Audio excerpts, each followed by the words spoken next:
Bonjour et bienvenue, je suis Anne-Marie Cunier et je suis ravie de vous recevoir dans le podcast Learn and Enjoy.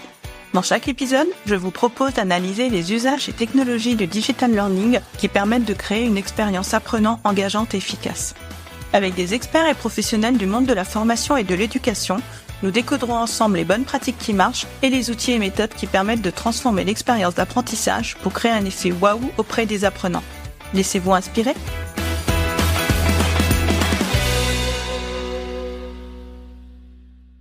Cet épisode est soutenu par AppleLearn, la plateforme LMS qui transforme l'expertise de vos formateurs et de vos experts métiers en succès pédagogique.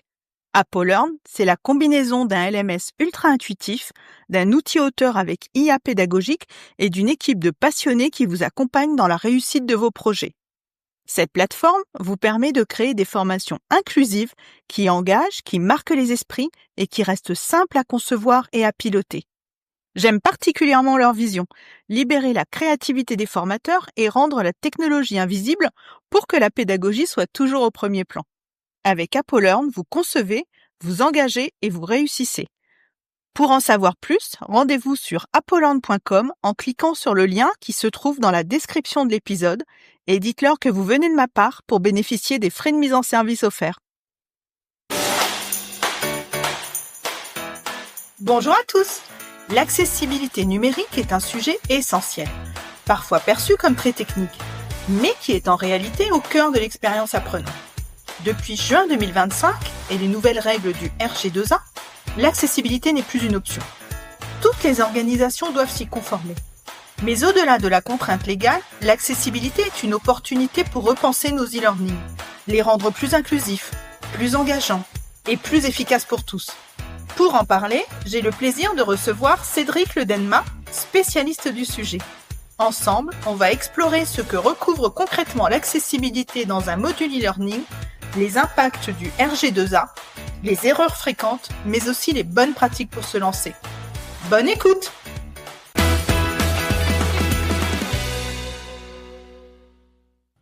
Bonjour Cédric et bienvenue dans le podcast. Bonjour Anne-Marie.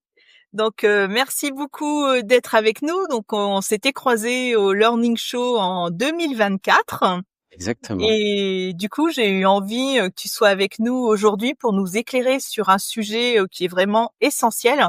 Donc, l'accessibilité des e-learning et ce qui se cache derrière le RG2A. Exactement. Eh bien, merci à toi pour ton invitation. Je suis ravi qu'on puisse discuter de ce sujet. Alors, pour commencer, est-ce que tu peux te présenter en quelques mots, nous dire ce que tu fais, ton parcours? Alors, tout à fait. Donc, je m'appelle Cédric Ledenmat.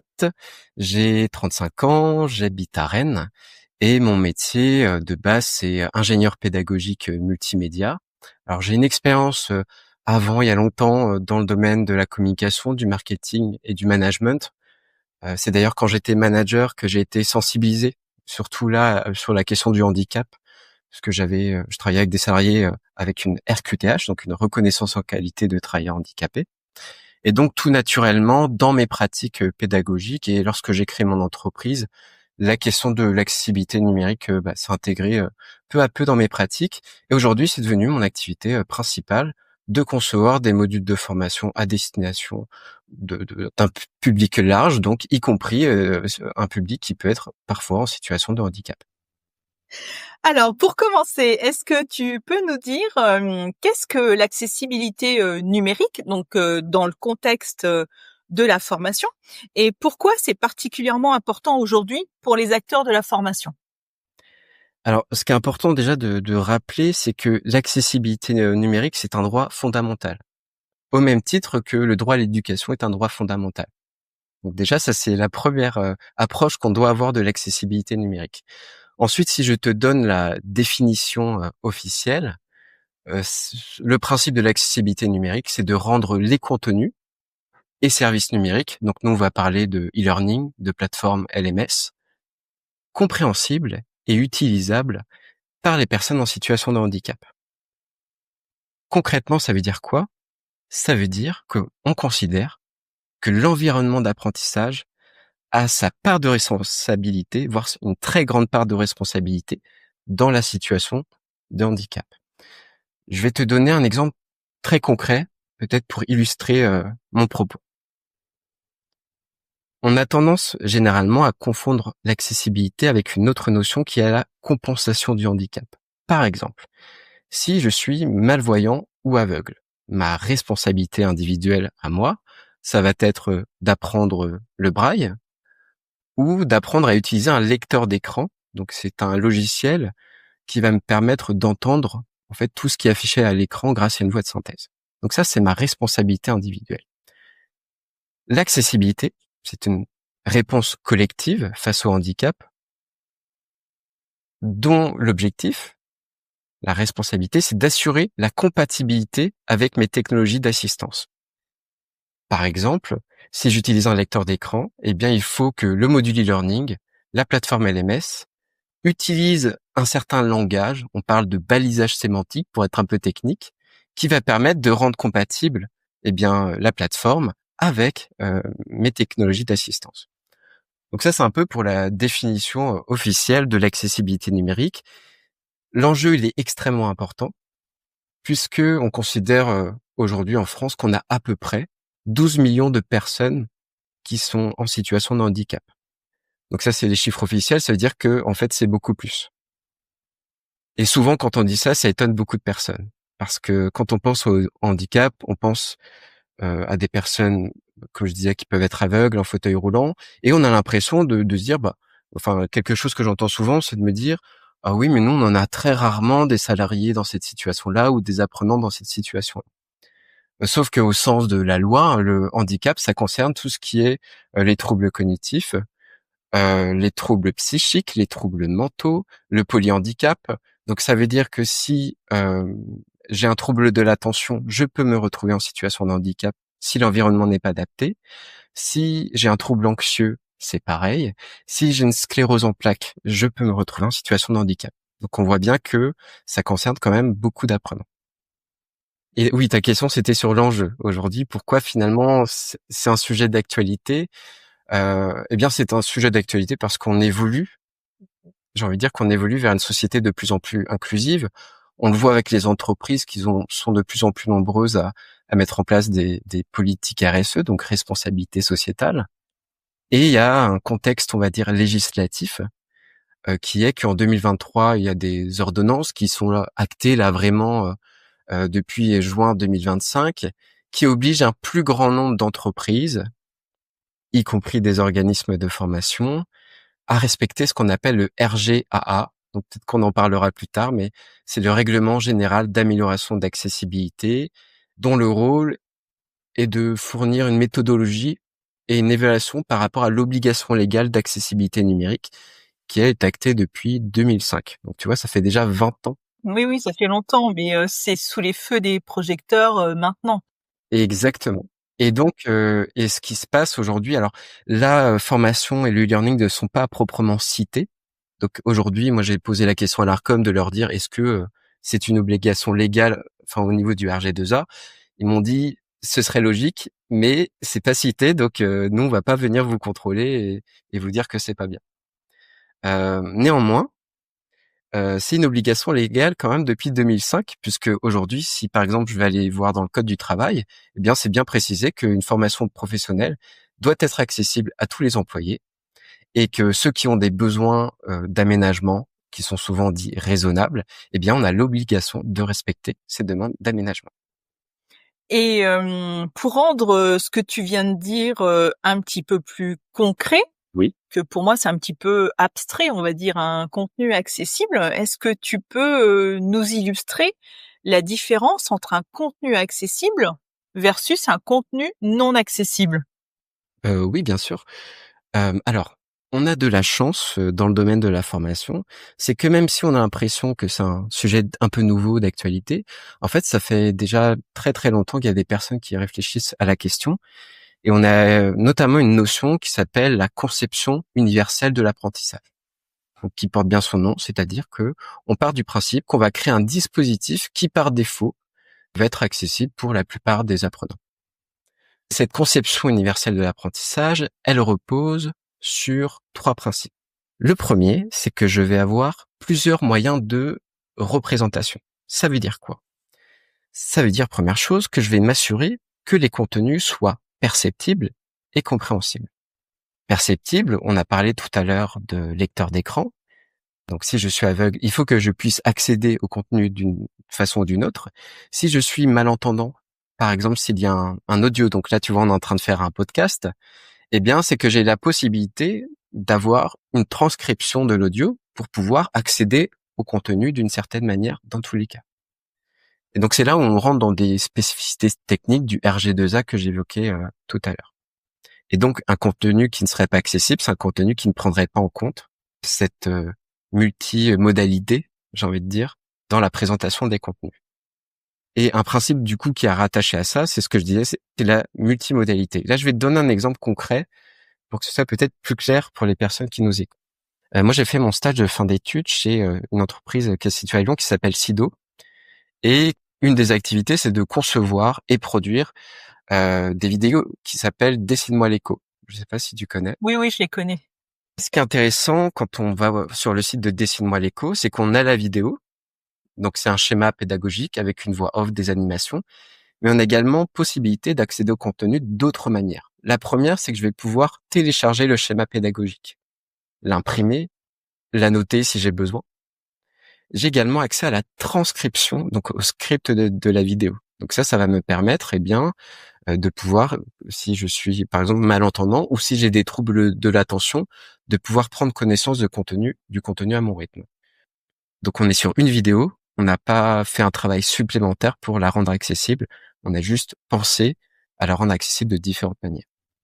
Le deuxième principe, c'est d'avoir plusieurs moyens d'action et d'expression. Ça veut dire que on va permettre à l'apprenant de pouvoir apprendre et s'exprimer de différentes manières. Un cas concret qu'on a tous connu, c'est qu'on se retrouve à l'école à devoir faire un exposé devant toute la classe. Eh bien, la conception universelle de l'apprentissage va dire que j'ai le droit de restituer mon savoir d'une autre manière, par exemple de faire une vidéo pédagogique si j'ai envie. Ce qui va permettre de pallier des difficultés, si par exemple j'ai des difficultés d'élocution ou alors une anxiété assez importante à l'idée de me retrouver exposé face à tous mes camarades. Donc ça, c'est un autre exemple en fait de conception universelle de l'apprentissage, c'est-à-dire que j'ai une ouverture du dispositif de formation pour permettre à l'élève de faire des choix qui lui conviennent à lui. Et un dernier principe de la conception universelle de l'apprentissage, c'est d'avoir plusieurs moyens d'engagement, c'est-à-dire que je donne la possibilité à l'apprenant de pouvoir choisir les unités d'apprentissage qui l'intéressent.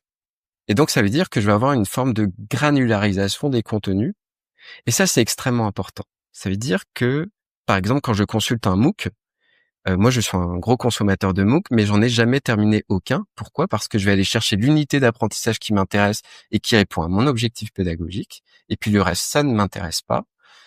Et ce qui est dommage, c'est que quand on va analyser la formation, on va se dire, ah bah, dis donc, on a un taux de complétion très faible, alors que moi, si on me pose la question, je suis extrêmement satisfait.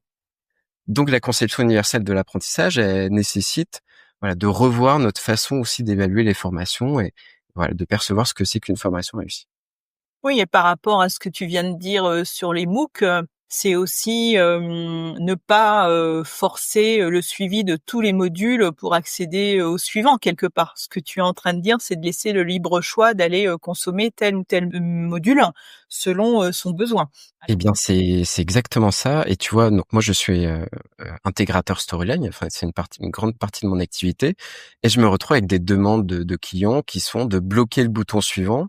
C'est-à-dire qu'on va obliger l'apprenant à consulter telle ou telle vidéo, par exemple, et on va bloquer eh bien la navigation pendant 50 secondes, ce qui n'a aucun sens en matière d'accessibilité numérique. Oui, et ce qui est très agaçant aussi. Voilà, on est d'accord.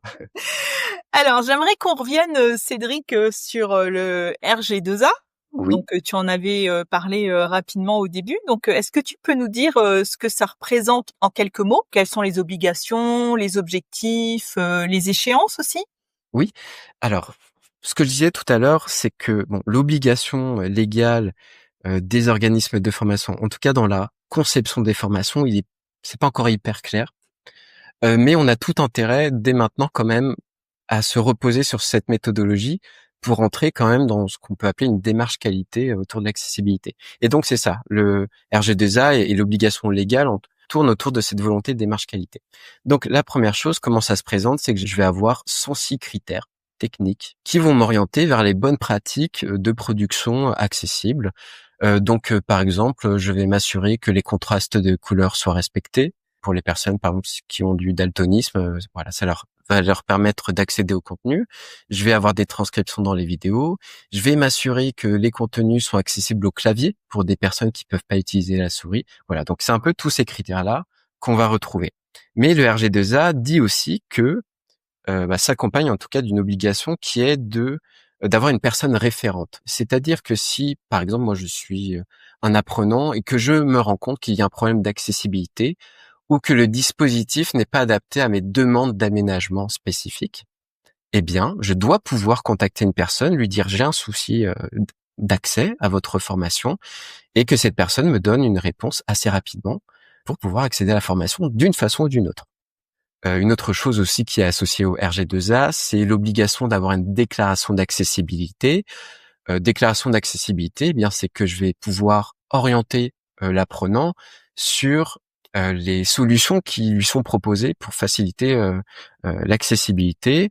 Euh, voilà, par exemple, ça va être de dire, bah voilà, vous avez sur l'intranet accès à toutes les transcriptions des vidéos qu'on utilise dans la formation.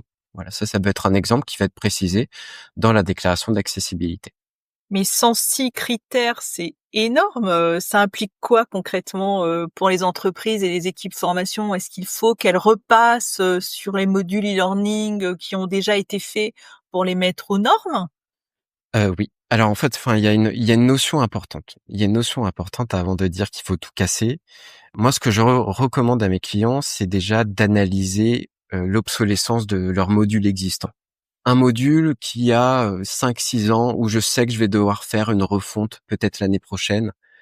Là, j'ai envie de dire attendez l'année prochaine pour repartir d'une bonne base et faire ce qu'on appelle de l'accessibility by design.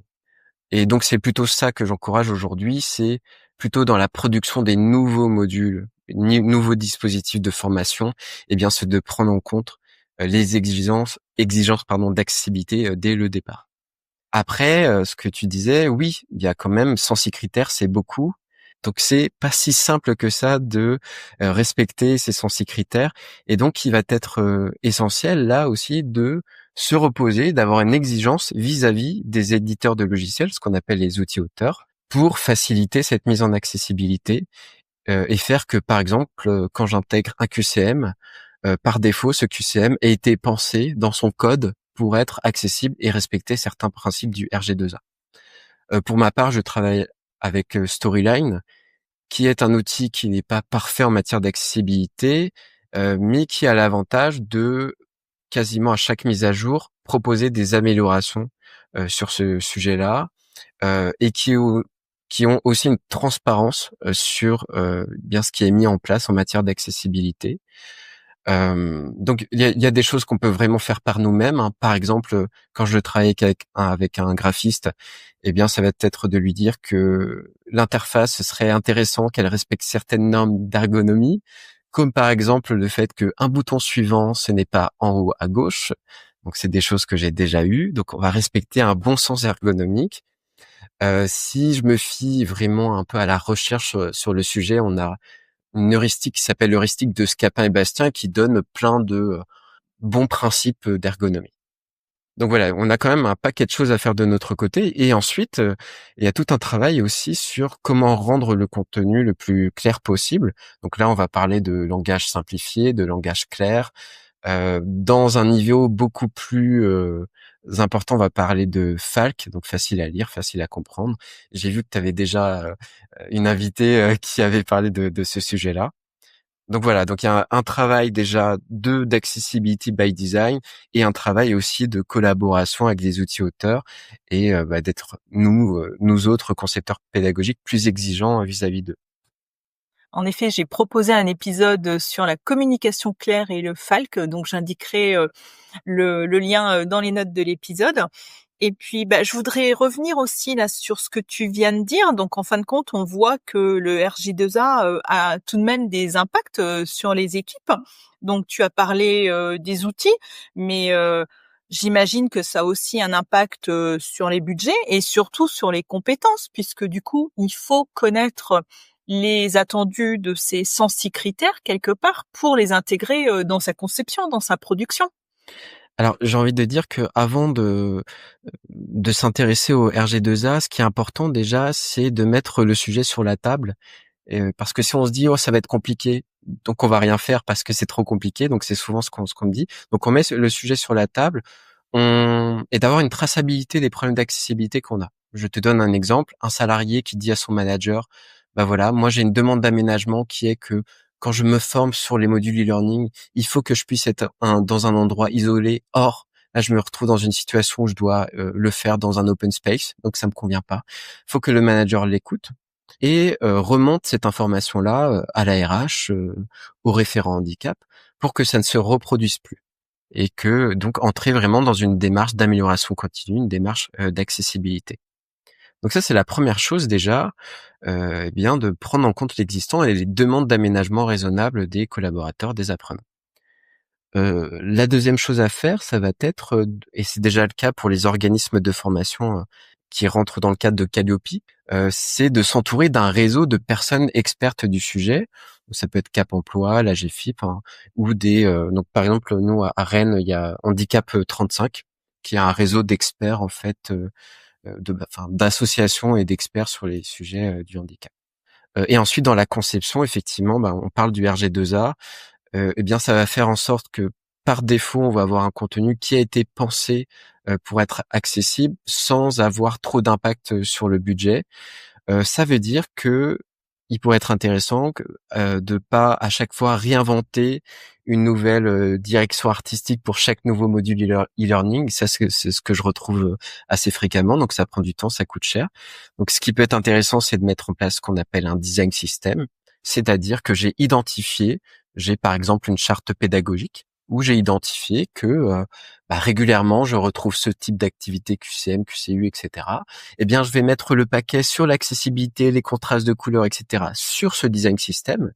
Et par la suite, dans mes productions, je vais me concentrer uniquement sur les contenus de formation. Donc, on va éviter de refaire des choses qui ont déjà été faites. Et donc, c'est parfois frustrant. Moi, je le vois quand j'échange avec mes clients.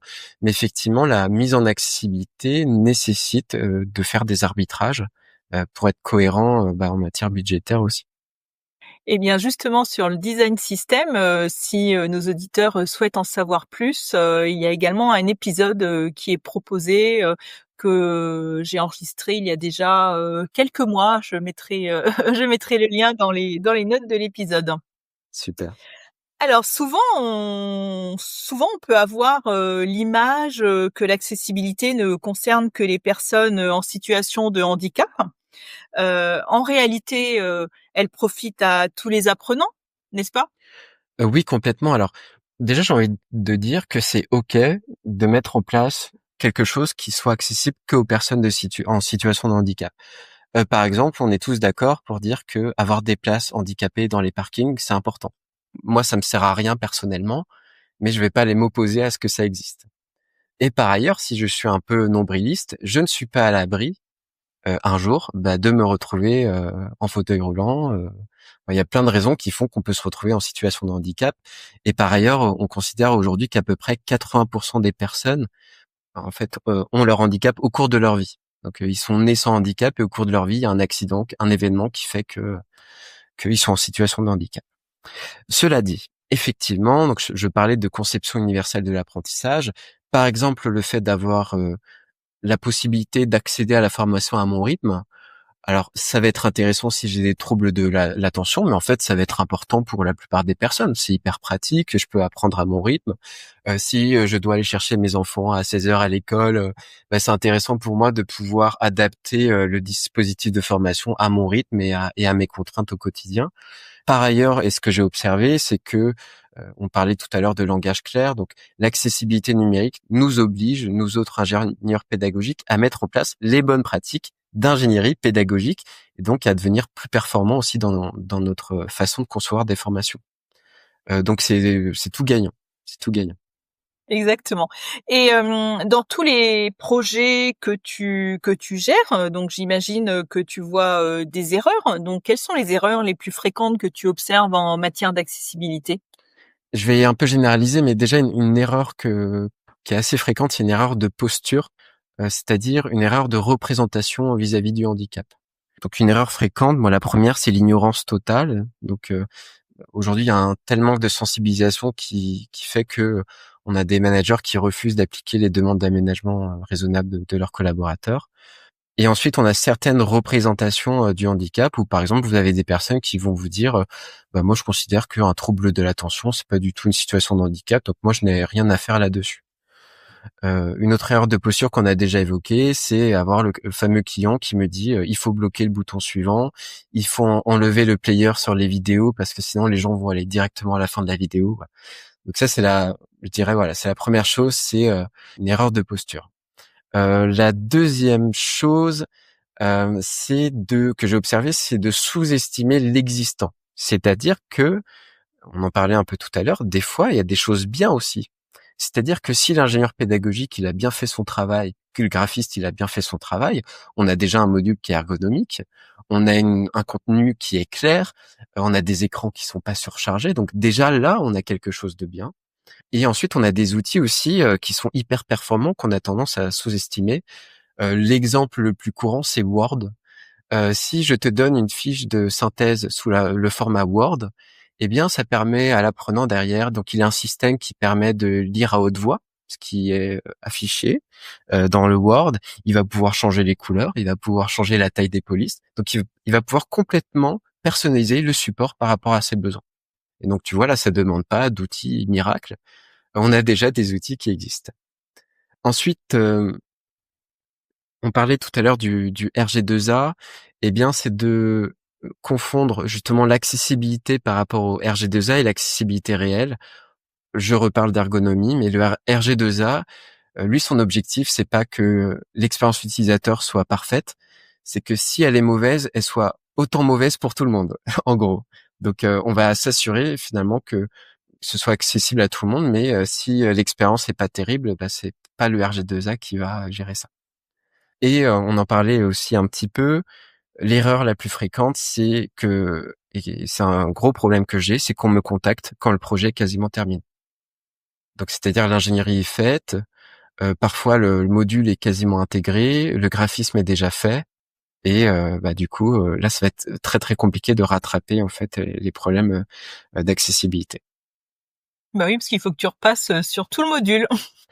Parfois oui, puis bon après il faut faire des arbitrages sur des choses qui étaient pourtant simples à la base et je peux te donner un exemple si tu veux sur les scripts des vidéos. Donc je vais avoir une vidéo par exemple où j'ai un formateur qui va dire dans la vidéo comme vous pouvez voir à l'écran sur le tableau suivant, bah voilà, bah ça va poser un problème parce que si je ne vois pas, bah c'est compliqué. Bah oui, exactement. Bah oui, il faut avoir ça en tête quand on scripte la vidéo. Oui, oui, oui, tout à fait. On n'y pense pas forcément. Donc là faut repayer un formateur etc. Donc c'est compliqué. Et est-ce que l'une des erreurs n'est pas aussi de se reposer complètement sur les outils auteurs? Est-ce que les outils auteurs n'ont pas aussi leurs limites? Complètement, on en parlait tout à l'heure, parce que là on parle d'outils auto, donc on parle de conception, par exemple sur Storyline. Mais ce qu'il faut prendre en compte, c'est que l'accessibilité numérique dans une formation, c'est qu'il faut prendre en compte tout le dispositif de formation. Je peux avoir un module e-learning 100% conforme au RG2A, mais si derrière les conditions d'apprentissage, c'est que je suis dans un open space où je n'ai pas de temps pour me former en entreprise, donc je fais ça sur mon temps de pause. Voilà, enfin toutes les conditions ne sont pas du tout réunies pour que je puisse apprendre dans de bonnes conditions.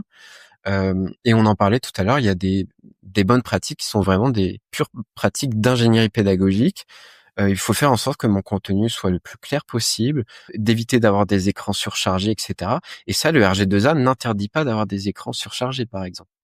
Oui, et puis on a aussi, là tu parlais justement de la mise en condition pour suivre par exemple son e-learning.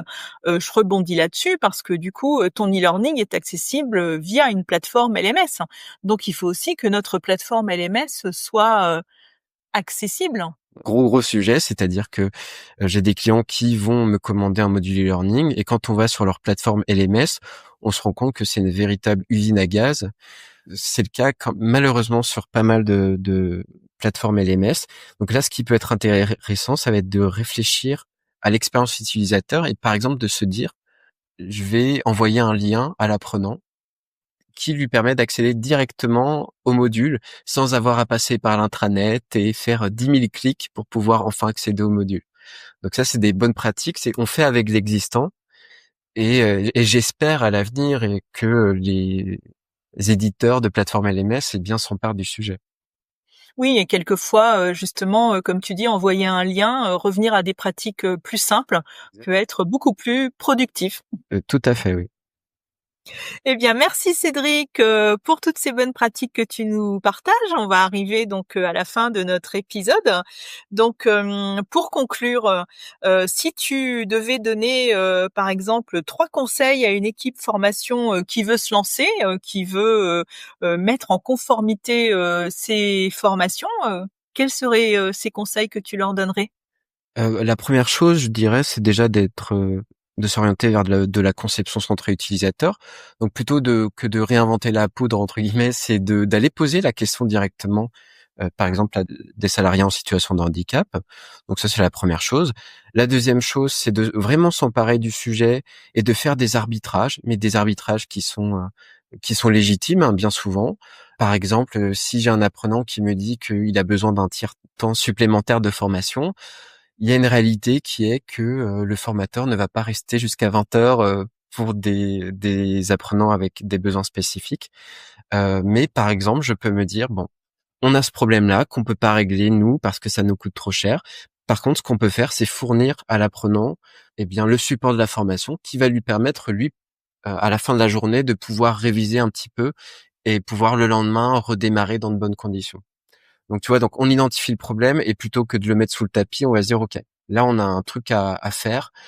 Soit on essaiera de le corriger plus tard, soit on le corrige tout de suite. Et je dirais peut-être le dernier conseil, c'est de prendre plaisir à ça. Enfin, une idée reçue sur l'accessibilité, c'est que ça nous permet plus du tout d'être innovant. Moi, j'ai envie de dire au contraire, ça nous oblige à l'être, à réinventer la formation. Enfin, c'est vraiment un sujet qui est très enthousiasmant. Donc, allez-y avec plaisir et sans peur. Oui, ne pas le voir comme un sujet, boring, quelque part ennuyant, mais justement, en profiter, pour, développer sa créativité, pour répondre à ces critères, c'est ça? Voilà, exactement.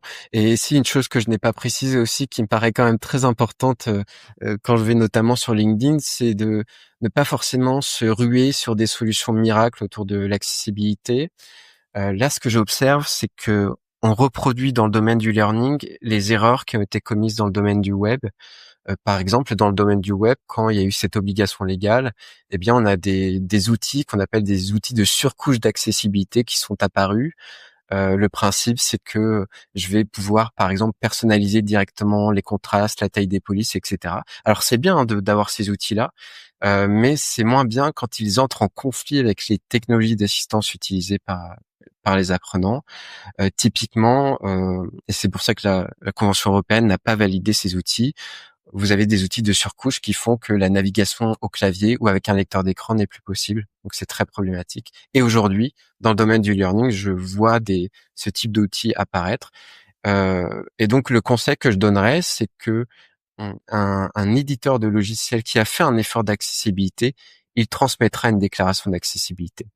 Donc allez voir s'il a communiqué les bonnes pratiques qu'il a mis en matière d'accessibilité et que finalement les propos un peu enthousiasmants ou à juste dire on est super accessible mais sans preuve concrète, moi j'ai envie de dire vigilance.